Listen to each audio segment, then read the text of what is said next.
Hello everyone. Today we will discuss about seasoning and flavoring. Okay, let's start. What is seasoning and flavoring? Many ingredients are used to enhance the taste of foods. These ingredients can be used to provide both seasoning and flavoring. What is seasonings? Means to bring out or intensify the natural flavor of the food without changing it. Seasonings are usually added near the end of cooking period. The most common seasonings are salt, pepper, and acids, such as lemon juice. When seasonings are used properly, they cannot be tasted. Their job is to heighten the flavors of the original ingredients. Seasonings, it is the process of adding salts, herbs, or spices to the food to enhance flavor. Flavoring refers to something that changes or modifies the original flavor of the food. Flavoring can be used to contrast a taste, such as adding liquor to a dessert, where both the added flavor and the original flavor are perceptible. Or flavorings can be used to create a unique flavor in which it is difficult to discern what the separate flavorings are. Spice blends used in pumpkin pies are a good example of this. Meaning, flavorings used to give a different, stronger, or more taste to food or drink. Knowing the difference between herbs and spices is not important, as knowing how to use seasonings and flavorings skillfully. In general, fresh and seasonings are added late in the cooking process, while dry ones tend to be added earlier. It is good practice to under-season during the cooking process and then add more seasonings, particularly if you are using fresh ones. Just before presentation, this is sometimes referred to as layering. When baking, it is difficult to add more seasoning at the end. To testing recipes to ensure the process amount of spice is included is a critical process. Umami, a term first used by Asians attempting to identify flavors, is the word umami, often used to describe food that are earthy, meaty, robust, pungent, or savory. The term umami is also used to describe flavors enhanced by naturally occurring substances in food such as glutamate, an amino acids that exists within bonito flakes, cheese, fish, kelp, mushroom, red meat, soy sauce, and tomatoes. Umami is a word commonly used to describe the flavor or taste of foods that are aged or allowed to ferment. Wine and cheese are two food items that may be described with this term when referring to a strong, robust, well-rounded, full-bodied, or meaty flavors. Means umami, a category or taste in food besides sweet, sour, salt, and corresponding to the flavor of glutamates. Next topic is quick guide to every herb and spice. Dried herbs and spices. First is asafoetida. Used as a digestive aid in Indian cooking, asafoetida has a strong odor that mellows out into garlic onion flavor. Meaning asafoetida, strong spice with pungent smell. Next is annatto, reddish brown paste or powder ground from annatto seeds with an earthy flavor, used primarily in Latin American dishes like mole sauce, cochinita pibil, and tamales. Annatto is an orange-red condiment and food coloring. Next is allspice, similar to cloves but more pungent and deeply flavored, best used in spice mixes. Allspice is the dried brown berry. Next is bay leaf, adds a woody background note to soups and sauces. Meaning bay leaf commonly used in cooking. Caraway seed, these nice-tasting seeds are essential for soda bread, sauerkraut, and potato salad. Caraway seed, highly aromatic and have a distinctive mild anise flavor. Cardamom, this warm aromatic spice is widely used in Indian cuisine. It's also great in baked goods when used in combination with spices like clove and cinnamon. Cardamom is a spice with an intense, slightly sweet flavor. Next is cayenne pepper. Made from dried and ground red chili peppers. Add a sweet heat to soups, braises, and spice mixes. Cayenne pepper, it is usually a moderately hot chili pepper used to flavor dishes. Next is chia seeds. These seeds aren't just for growing crazy terracotta sculptures. Nearly flavorless, they can be ground into smoothies, cereals, and baked goods for extra nutrition and texture, or even used as a vegan egg substitute. Chia seeds are not only rich in nutrients, omega-3 fat, but also easy to prepare. Cinnamon, also Vietnamese cassia cinnamon. Found in almost every world cuisine, cinnamon serves double duty as a spice in both sweet and savory dishes. Cinnamon is used mainly as aromatic condiment and flavoring additive. Next is cloves, sweet and warming spice. Used most often in baking but also good with braised meat. Cloves are commonly used as a spice. Coriander seed, earthy lemony flavor, used in a lot of Mexican and Indian dishes. Coriander seed, also known as Chinese parsley. Cumin, smoky and earthy, used in a lot of southwestern US and Mexican cuisine, as well as North African, Middle Eastern, and Indian. Cumin, people usually buy cumin in the form of whole dried seeds. Next, fennel seeds, lightly sweet and licorice flavored. It's excellent with meat dishes or even chewed on its own as a breath freshener and digestion aid. Fennel seed is a flowering plant species in the carrot family. Next is fenugreek. Although this herb smells like maple syrup while cooking, it has a rather bitter burnt sugar flavor, found in a lot of Indian and Middle Eastern dishes. Fenugreek is an annual plant in the family Fabaceae, with leaves consisting of 3 small obovate to oblong leaflets. Next is garlic powder. Garlic powder is made from dehydrated garlic cloves and can be used to give dishes a sweeter, softer garlic flavor. Ginger. Ground ginger is made from dehydrated freshener ginger and has a spicy, zesty bite. Gochugaru. This Korean red pepper spice is hot, sweet, and ever so slightly smoky. Gochugaru Korean peppers or Korean hot peppers, also known as Korean red. Next is grains of paradise. This tastes like a cross between cardamom, citrus, and black pepper. They add a warming note to many North African dishes. Meaning, it's an aromatic spice that looks like peppercorns. Next is kaffir lime leaves. Used to flavor curries and many Thai dishes. Can be sold fresh, dry, or frozen.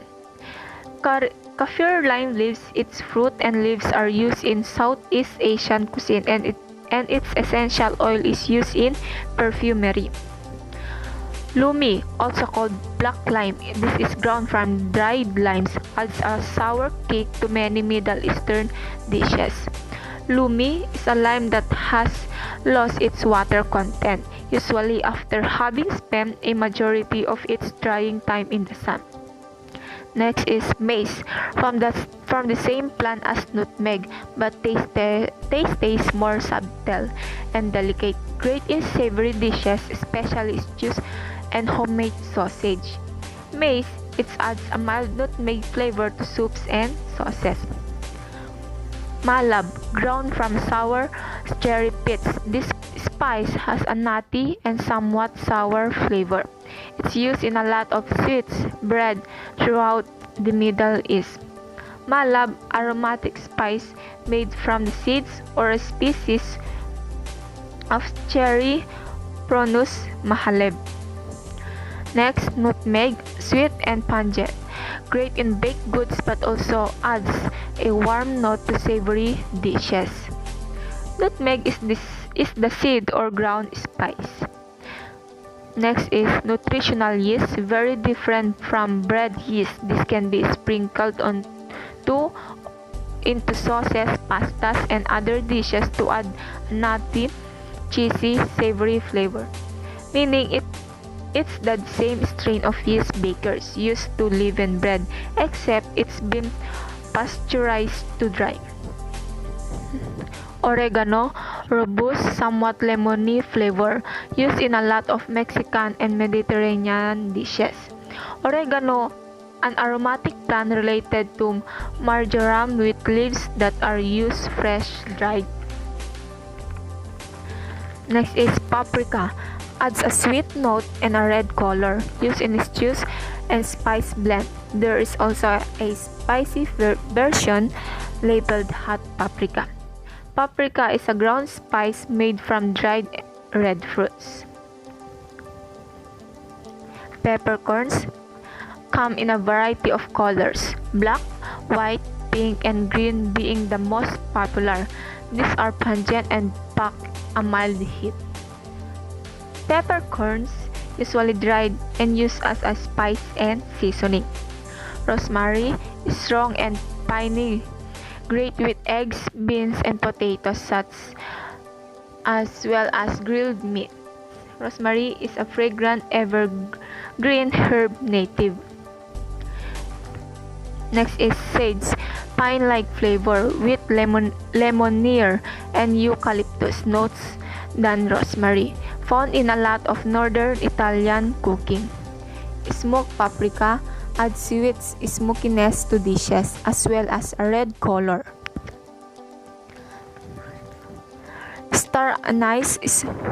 Whole star anise can be used to add a sweet licorice flavor to sauces and soup.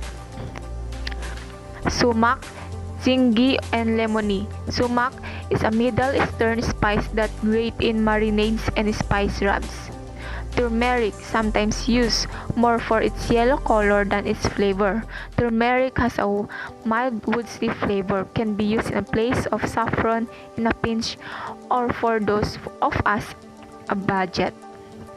Thyme as a pungent woodsy flavor, great as an all-purpose seasoning. Meaning is one of the most commonly used herbs in the world. Vietnamese cassia cinnamon. Sweet and spicy, can be used in both sweet baked goods and to add depth savory dishes. Next is fresh herbs.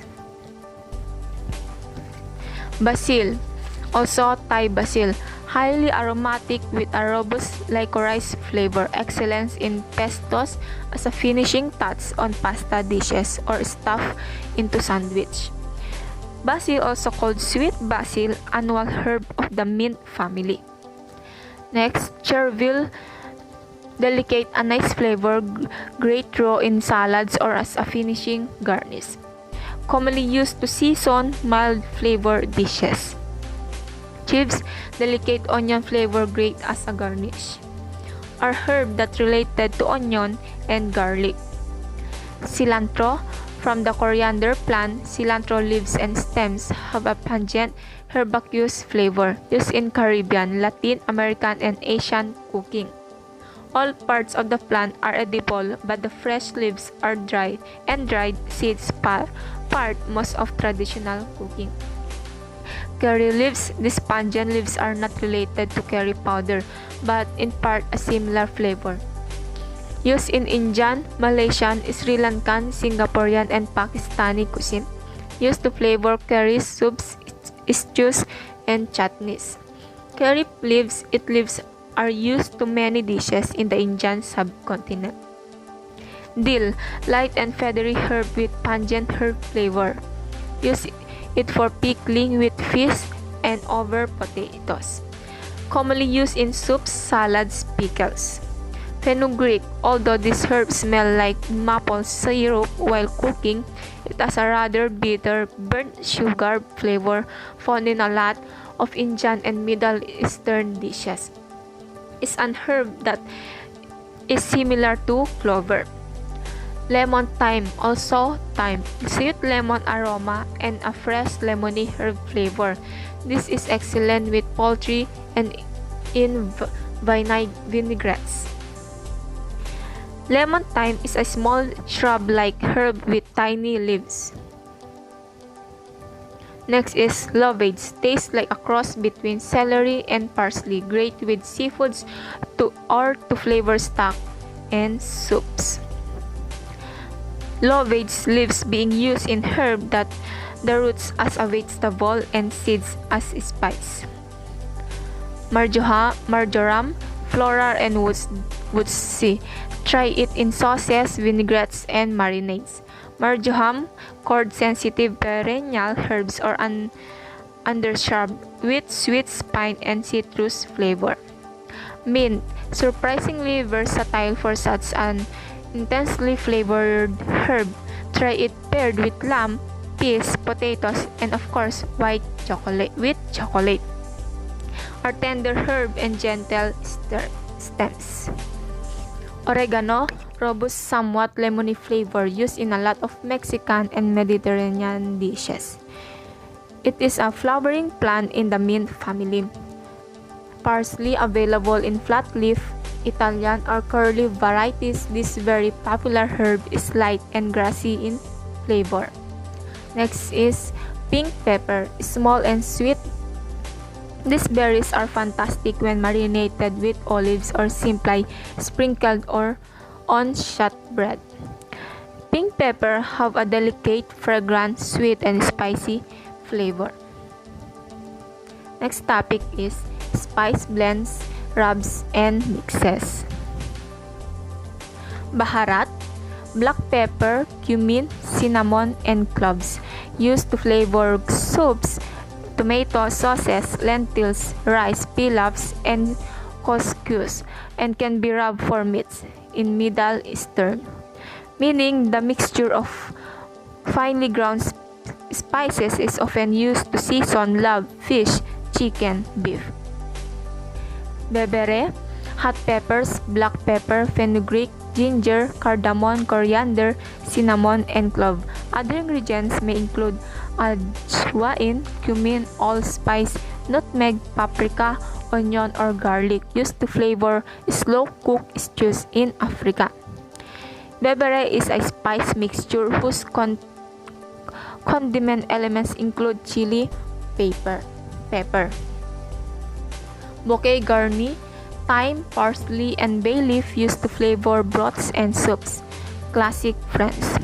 Bouquet garni, bundle of herbs usually tied together with string used in soup stock.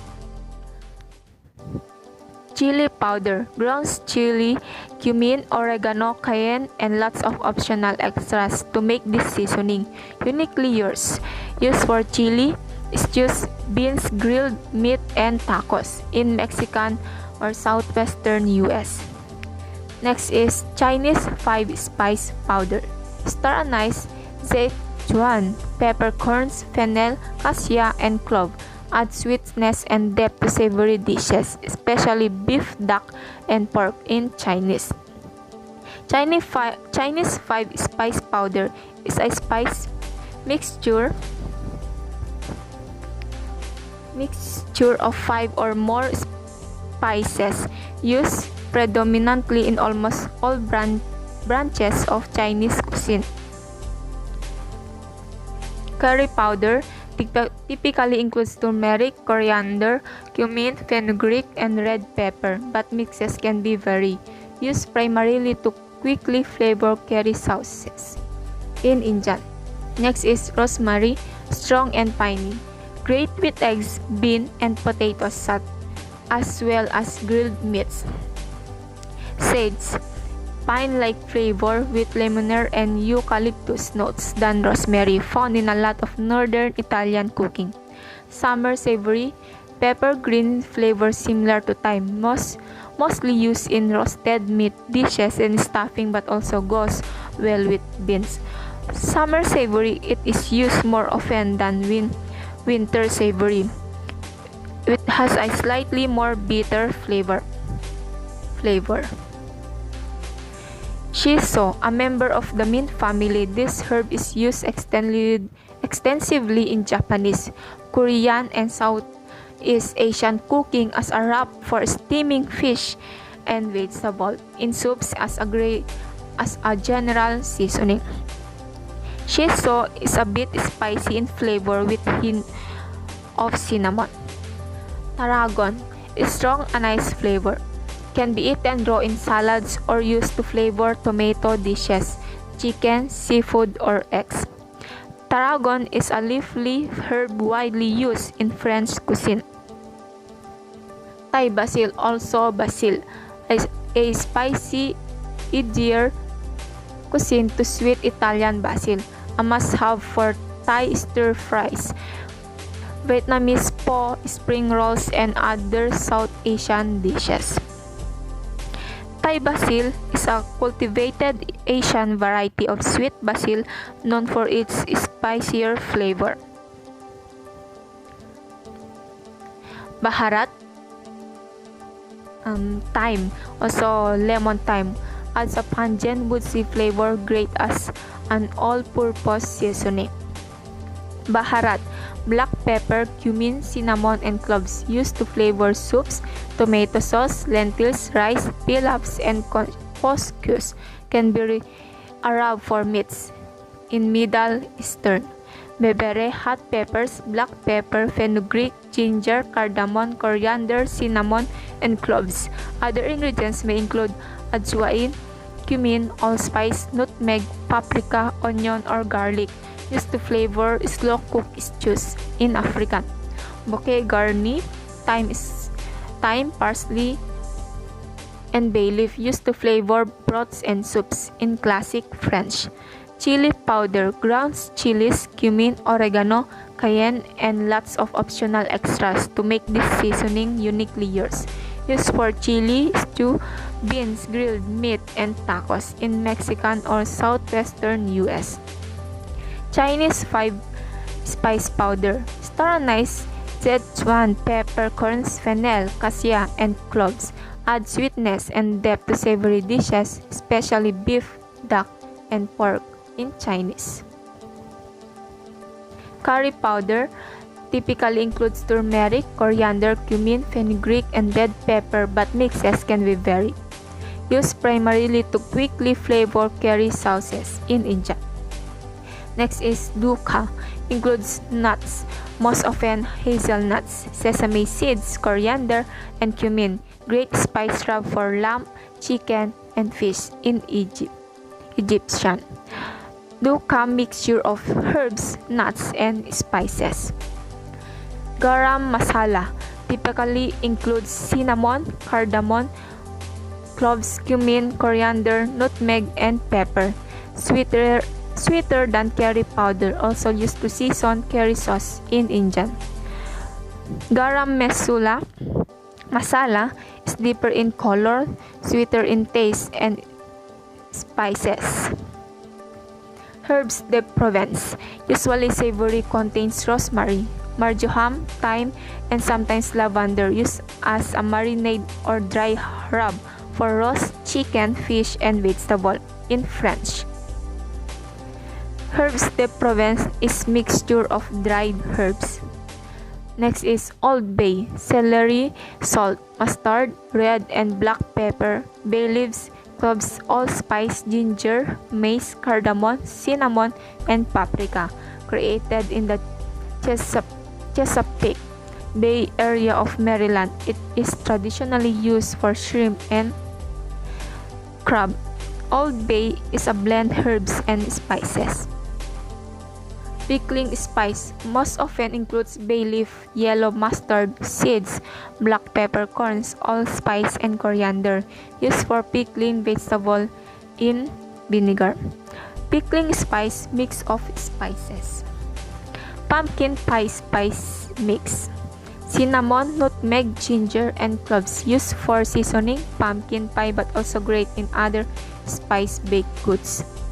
Pumpkin pie spice mix, a blend of cinnamon, nutmeg, ginger, and cloves. Next is Ras El Hanout. Cardamom, clove, cinnamon, paprika, coriander, cumin, mace, nutmeg, peppercorn, and turmeric. Used as a spice rub on meat or a simple condiment in North African Moroccan. Meaning is an essential spice for Moroccan cuisine, but its origin is from North Africa. Next is Shichimi Togarashi. Also, the ingredients vary. They typically include sansho or Sichuan pepper, dried citrus peel, sesame seeds, poppy seeds, hemp seeds, ginger, garlic, shiso, and nori, used on noodles and grilled meats in Japanese. It's a common Japanese spice mixture containing 7 ingredients. Last is za'atar seasoning blend. Thyme, sumac, and sesame seeds, all-purpose seasonings for many Middle Eastern dishes like grilled meats, grilled vegetable, flatbread, and hummus in Middle Eastern. Meaning is a blend for savory dried herbs like oregano. Next topic is 12 little seasoning tricks to take your cooking to the next level. Number 1. Learn the difference between salt varieties and when to use them. All salts are not created equal. Kosher salt, the most popular variety, has crystals that dissolve quickly. This is a great go-to salt for just about everything. Table salt, on the other hand, is much finer and a little goes a long way. This is best for keeping on the table so people can add it on top of foods. If you're using a table salt in place of kosher when cooking, make sure to use less and taste as you go. Coarse salt, the largest of the three, is best for finishing with. It's not great for baking as the crystals are too large to dissolve. Number 2. And now when to use finely ground pepper versus cracked varieties. How you grind your pepper or how you buy it ground can completely change the flavor it imparts. Finely ground pepper, the kind that looks like dust, is the best use for things like sauces. It's pretty strong and a little goes a long way. Coarse ground pepper, on the other hand, is best for finishing dishes at table with or seasoning proteins. The flavor is usually less sharp and it doesn't infuse into the entire dish. For most things, coarse ground pepper should be your go-to. Number 3. Seasons from high above. For more coverage besides looking cool, there's actually a reason why chefs season their food from so high up. It helps evenly distribute the seasonings and make sure you don't accidentally over-season one area and under-seasons another. This is especially helpful for items like steak that benefit from an even layer of seasoning. 4. Toast your spices to bring out their flavor. Toasting whole spices before grinding them takes their flavor to a whole new level, adding complexity and aroma to a dish. To do so, just place them into a pan over medium, low heat and toss swirling often until fragrant. As soon as you start to smell them, remove them from the pan to make sure they don't burn. 5. Use a coffee grinder to grind whole spices for a stronger flavor. Instead of buying a fancy spice grinder or mortar and pestle, just use a coffee grinder to grind your spices. After using, you can grind up some uncooked with rice to clean out and get rid of the flavor so your coffee doesn't taste like cloves. 6. Remember that cold foods require a bit more seasoning than hot foods. Many people think that you're able to taste hot foods better than cold and therefore have to make up for it by adding extra seasoning to cold dishes. A good example, and one that's often overlooked, is salad. Along with dressing, adding a pinch of salt can help make the flavors shine and your salads taste better.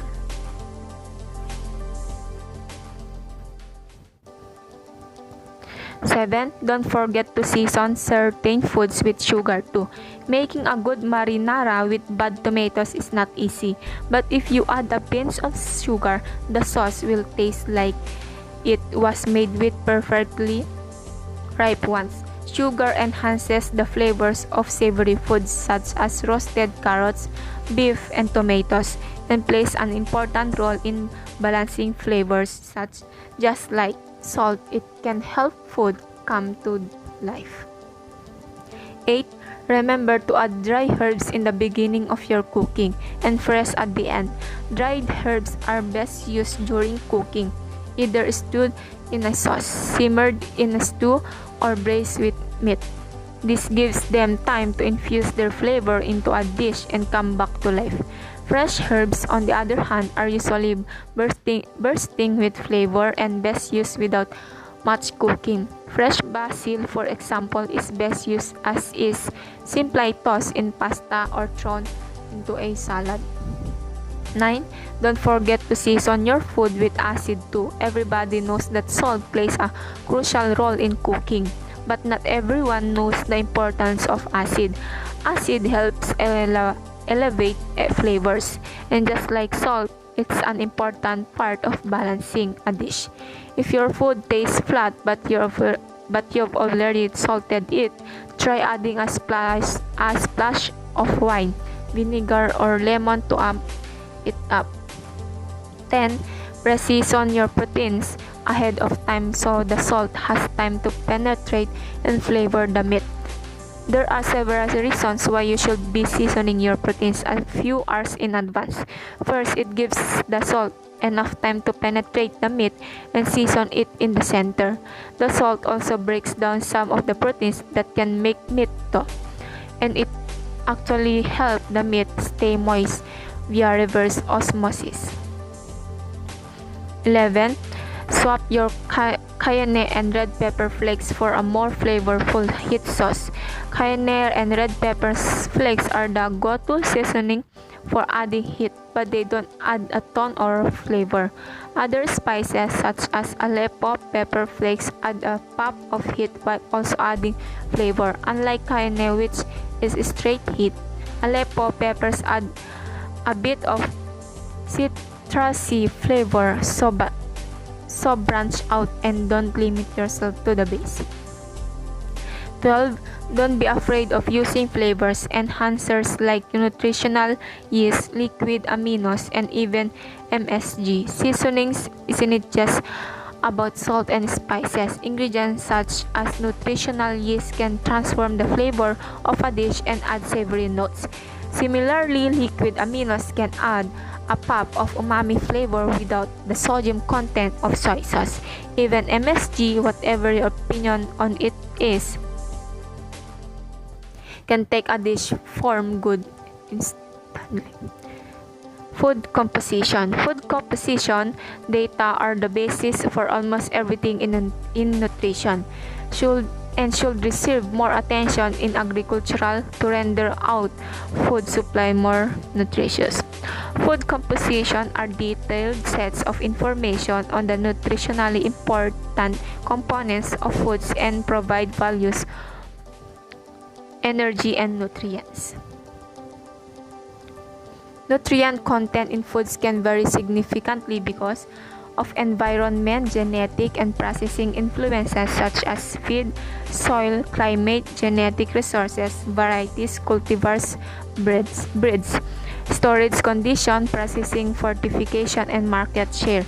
Each country has its own consumption pattern resulting in country-specific specific foods recipes and brand name foods. Commercial foods with the same brand name can have varying composition due to taste or fortification regulation across borders.